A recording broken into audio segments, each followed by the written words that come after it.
Hello, I'd like to go over the vendor selection section of Budget Challenge, make sure we're good and get ready to go for the game. So once you log in, you're going to be back at your dashboard. You're looking for this green button in the upper right corner called Vendor Selections. Typically in Budget Challenge, when you want to access something, you look for a green button. Typically, that's the layout they've done in the past. So I'm going to click on this link here. Now, they will have some supporting videos you can view at a later date. I'm going to talk specifically about the budget and how we're going to use the cash flow worksheet. But they do have a section here for completing vendor selections, and you can look at that at your leisure. So as I scroll down here, it talks about vendor selections. Notice how all these tabs are in red. In this video, I'd like to go through and work through the expenses. So that will be basically rent, auto loan, insurance, cable, cell phone, credit card, utilities, and renter's insurance.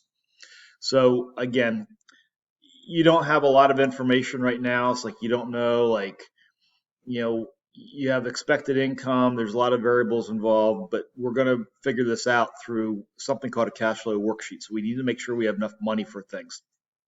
So the expenses are relatively cut and dry for what we have. We have a couple choices in some of them, but we want to make sure we understand that. So I'm going to go back to student loan and click on this. So it tells me here that the vendor is going to be Riptide Student Loan. And essentially, it takes back through the scenarios as the loan was for $25,000. You got an interest rate on here and you got your monthly loan. So essentially, there's only one choice here that we have to make, is we simply have to check off that we want the Riptide Student Loan. Notice how that goes, please wait. And then down below here, it's going to give me some details. It'll tell me my monthly payment. It'll tell me when. Now, I'm going to come back to that a little bit later on. And some of the expenses that we're picking, like when we pick our plans for like cell phone, we have to look at some of these things down below here that will help make our best decision for this. Now, as I scroll up here, notice how student loan is now green. That's good. That's what we want. So we know that's been selected. We can always go back and make changes prior to the game before it starts on this. Now I'm going to go back to renter's insurance. Again, Safe Place Insurance is going to be your vendor. That's going to be who's providing this. Now, there are two plans you can pick from. There's something called a cash value and a replacement cost policy. And I know we haven't in class talked about renter's insurance. So when you live on your own in an apartment, again, you don't own the building, but you own the stuff inside of that. That's where you may need renter's insurance. I know my daughter is at Westchester. Her landlord requires her to have renter's insurance. All the roommates, they have to have renter's insurance in the house in case there's like a fire, something happens. So you're not covering the dwelling, the actual building. You're covering your own personal belonging on here. So there's two examples or there's two plans you can pick from. One costs $195, one costs $250. So really, what's the difference between the two? So the first one is the cash value. So that means it covers the cost of your belongings at the current value. So we've talked about depreciation before. So when you go out and you buy a brand new TV for like $3,000, and like in 2 years it's now worth $1,000 because of new technology, things have changed, that replacement or the cash value policy is only going to pay you $1,000, the current value of that. It's not going to cover the replacement cost. So how does that impact? Let's say something was damaged and you have to replace it. For those who pick a cash value policy, is going to be only going to be given the amount that it's valued right now. The replacement cost policy, even though it's a little bit more, and we only pay this bill once in this game, once a year, you're going to get the $3,000. Again, there's not a big difference in the actual premium. Again, whenever you hear that word premium, you're thinking about bill. Like how much is your bill going to cost you? So when we talk about insurance, we're talking about sharing the wealth, sharing the burden maybe is a better word on this. So we want help with this. So you have to decide, do you want the cash value or the replacement cost policy?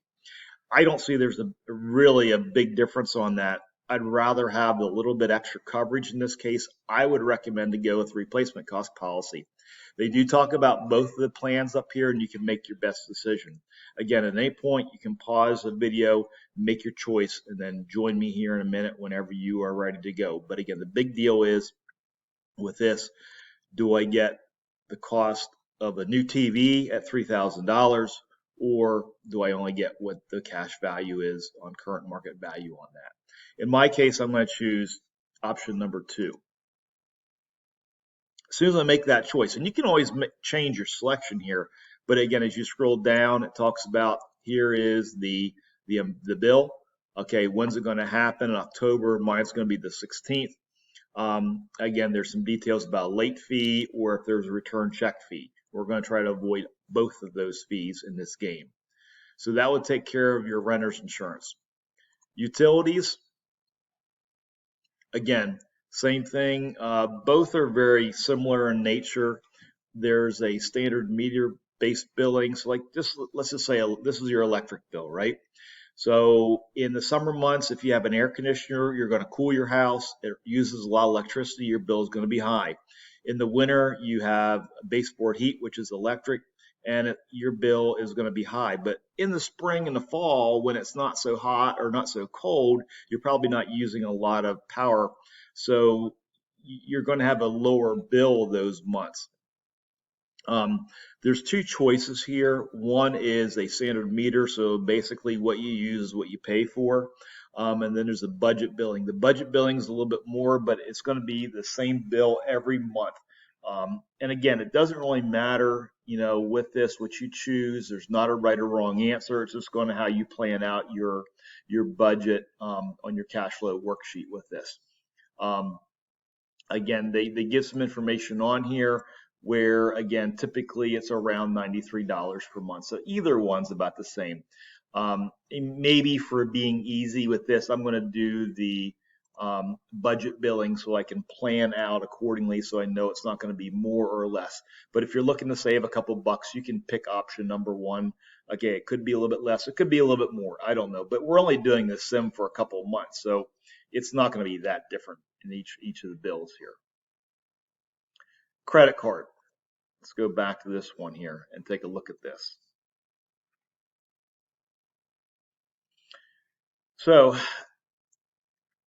you have 2 credit cards. Right now, they're going to tell you you're going to have an average monthly bill between $500 and $750.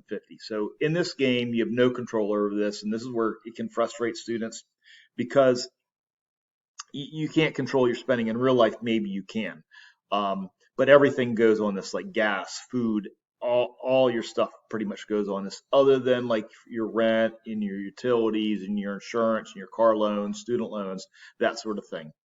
So what's the deal? What's the difference between these 2 options right here? So really, what I think we should do is, again, I do encourage you to read through this. But if I choose option number 1, so again, I'm still going to have the same amount that's going to be billed every month. The only thing that you go back and you got to start looking at some things on here. Credit limit's going to be $1,000, so that stays the same on here. A finance charge of $2, an interest rate of 21. So whenever we have a credit card, we want a lower rate if at all possible. That's a pretty high limit, or it's not a limit, but interest rate on this.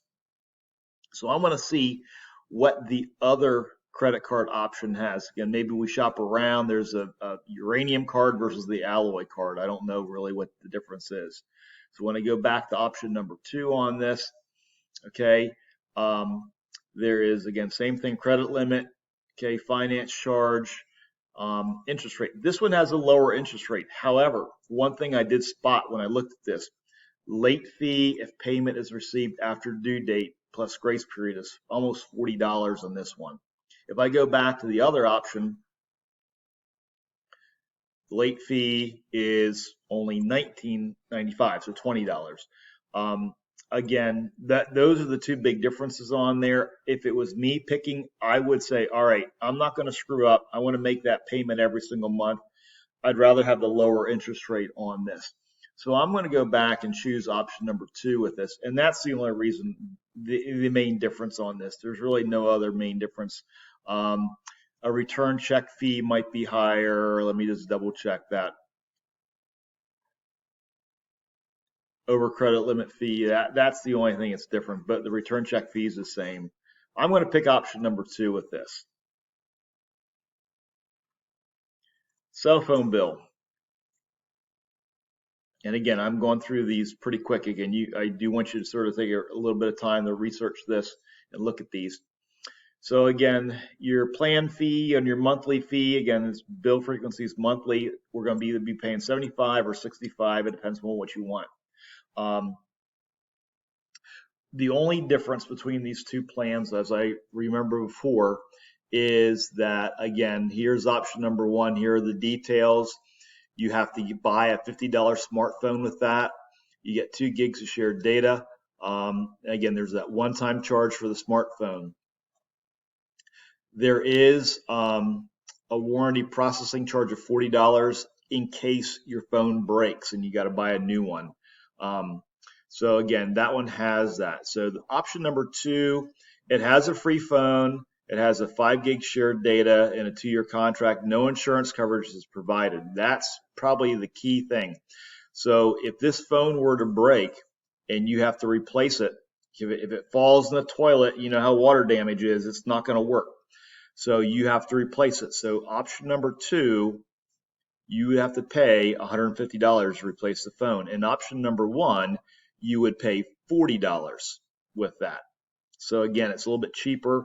Yeah, the monthly fee is going to be a little higher, and you have a one-time $50 upfront fee with that. So again, you know, when we start looking at option number 1, the first month bill is going to be $125 because it's $75 for the actual plan and $50 for the actual phone that we're going to do. But then if you have to ever replace it, it's a little bit less. So again, it's a give or take process with this. You can choose whatever. There's not a right or wrong answer. You simply have to know how to budget this when we go back and do our vendor selections here and build our cash flow worksheet here. Yeah, I don't know. In my case, I think I'm going to go to option number 1 just because in case there's a damage to my phone, because of the insurance, I'm sharing that burden, financial burden. I can certainly save in the long run with this. All right, let's go through your cable bill with this. Basically, you have 2 options here. You got one has basic cable and internet, and then the other one's just high-speed internet only. Again, you can choose what you want. The basic internet is just, slow download speeds. I think I'd rather have high speeds and then take care of anything else I want to watch, like on Hulu or whatever service I might have. So I'm going to pick option number 2 to get the faster internet service so I can sort of watch what I want and have that faster internet. Again, there's not a right or wrong answer. You're paying $53.20. There's not a big difference between the two on that.